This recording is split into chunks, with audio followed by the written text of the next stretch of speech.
Family, I'm not happy. Yeah, I'm not happy because I look back and I realize that history is about to be repeated as black people who always take the people who are fighting for their own freedom, give them up to the oppressor, for the oppressor to deal with them. It's happening in South Africa. We have some breaking news coming from South Africa. Julius Malema, the EFF leader, is found guilty and risk going to prison for 15 years. You may stand up, accused 1 and 2.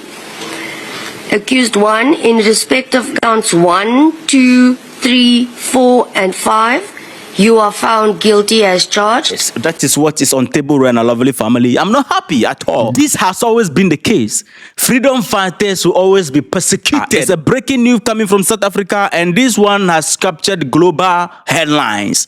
Julius Malema, the firebrand leader of economic freedom fighters, has been convicted for firing a gun in public. Julius Malema said, look, the gun is a toy gun. The court said they are not sure and what is going on. Is he guilty or not? Is he going to go to prison truly for 15 years as they are saying? What is going on? Let's unpack this. And what you must understand is that beyond this court ruling in South Africa, this story actually touches deeper nerves.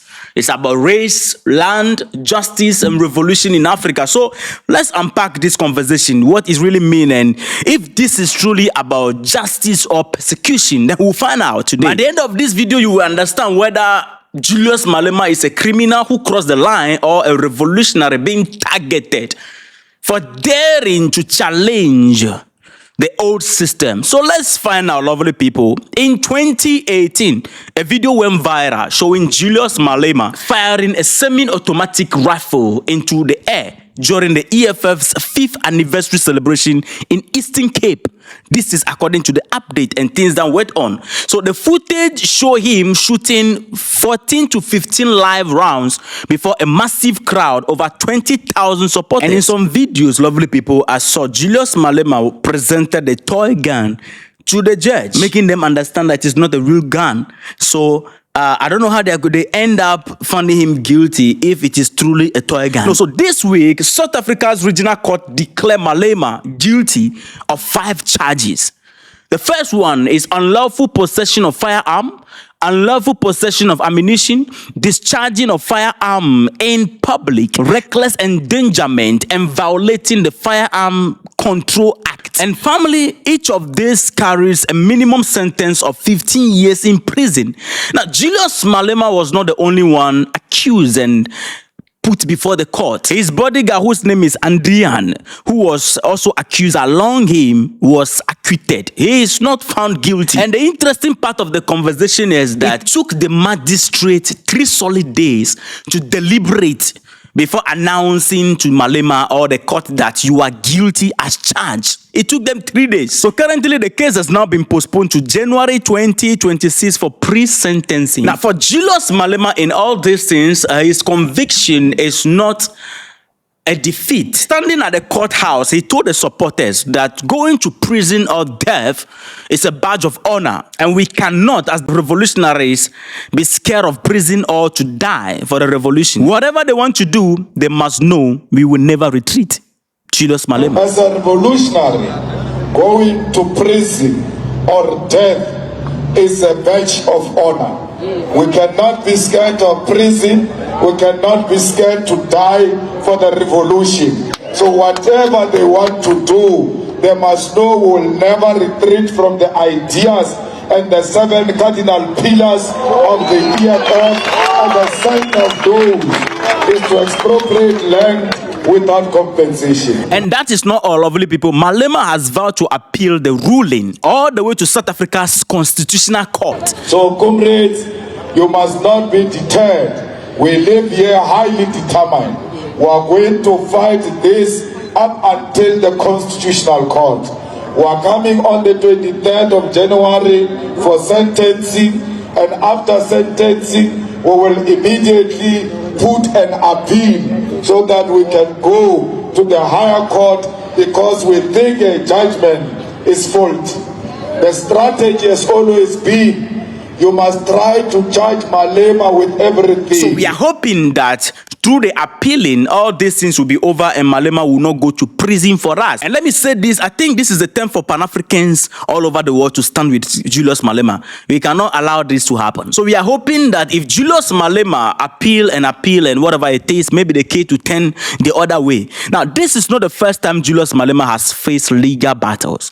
Just 2 months ago, he was convicted of hate speech by South Africa's Equality Court after he made a remark urging the supporters not to fear killing for the revolution, when he said that revolution at some point require killing. And the thing is, despite all these rulings, Julius Malema's message remained the same. The struggle for black liberation, economic freedom, and land redistribution continue. Now, to understand Malema's conviction, you have to understand South Africa's ongoing racial and economic tensions in the country. 30 years after apartheid supposedly ended, which I believe apartheid has not ended. Let me say this point blank. Apartheid to me has not ended. It's been slowed and it's not been made obvious. It's no longer official. That is what I can say, because during the apartheid regime, blacks and white were not allowed to coexist together. Do you understand? And we said apartheid is ended. And today in South Africa, we have a town where white people are there, black people cannot live there. So what is it? What has changed? Nothing changed. Apartheid is still there. But on paper, apartheid has ended, but on the ground, apartheid is there. So let me frame my speech very well. So 30 years after apartheid ended on paper, it's no longer official. The white South Africans in South Africa, just 8% of the population, if I'm getting it right, they still own the majority of the land and wealth of South Africa.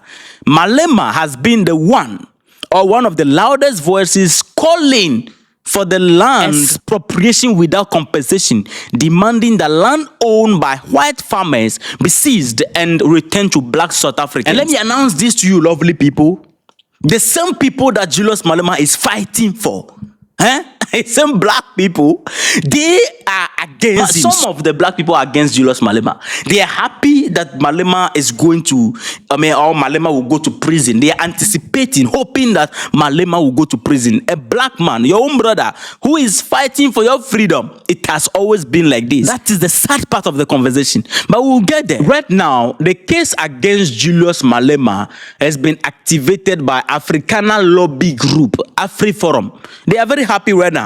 I know they are. This group has clashed with Malema and the EFF for years in South Africa. They were the one that opened the case against him after the video went viral. They were also involved in the hate speech complaint against Julius Malema. But lovely people, let us be frank. This is not just about prosecution. This is not just about gun. It is about silencing a revolutionary force. Let me put it that way. I said it because Julius Malema, you and I know that he has gone beyond South Africa, cross Africa, enter Europe. Recently, in the White House, Donald Trump highlighted Malema's land comment during his tense meeting with Cyril Ramaphosa. I know many of you remember that. And sadly, Donald Trump falsely claimed that the white farmers were facing genocide in South Africa, using clips of Malema, shouting, "Kill the Boer, the farmer," that thing. There and there, Julius Malema became the first person in history of the world who has turned the Oval Office into a cinema show. And you can all remember that Donald Trump actually asked the president, Cyril Ramaphosa, that why have they not arrested Julius Malema? Well, why wouldn't you arrest that man? That man said, "Kill the white farmers, kill the white farmers." And then he danced, and he's dancing, and it's kill the white farmers. I'm not sure, but I think if somebody got up in Parliament and started saying, "Kill a certain group of people," he would be arrested very quickly. From there, I discovered that no, Malema is going to go into trouble. From there, fast forward, the UK went further, banning Julius Malema from entering the country over his support for this, and his comment about, white people. And according to UK, Julius Malema is non-conducive to the public good. So clearly, Julius Malema is not just a domestic political issue. And some of us, since the time this incident happened in the Oval Office, we knew that this is going to come up.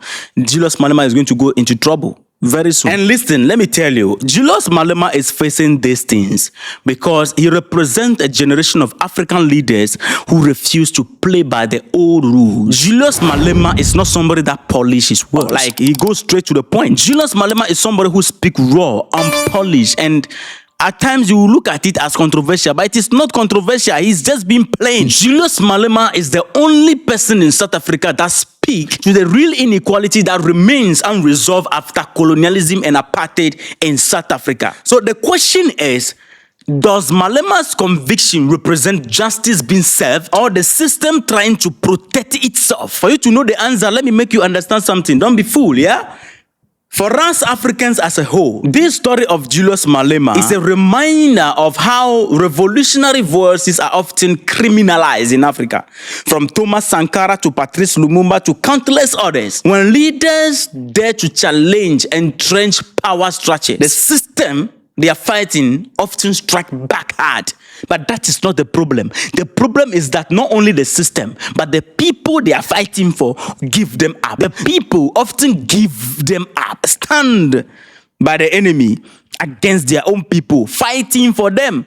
I tell you, South Africans, some of them are happy about this. You will see them in the comments, don't worry. And Julius Malema made it clear that the issue of accusing him and his bodyguard, blah, blah, blah, it was just a camouflage, you understand? He is the one they are looking for. He said it. He is the one they are looking for. And this is not news.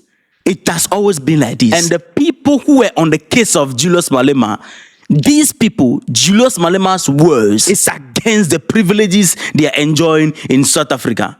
From the judge all the way, with the people who are surrounding him there. And sadly, our own people, some of them are happy. I read comment, well, from TikTok, Facebook, YouTube platforms that are reporting this. You see some South Africans, who look like me and Julius Malema, rejoicing over their own brother, who is but only fighting for them in South Africa.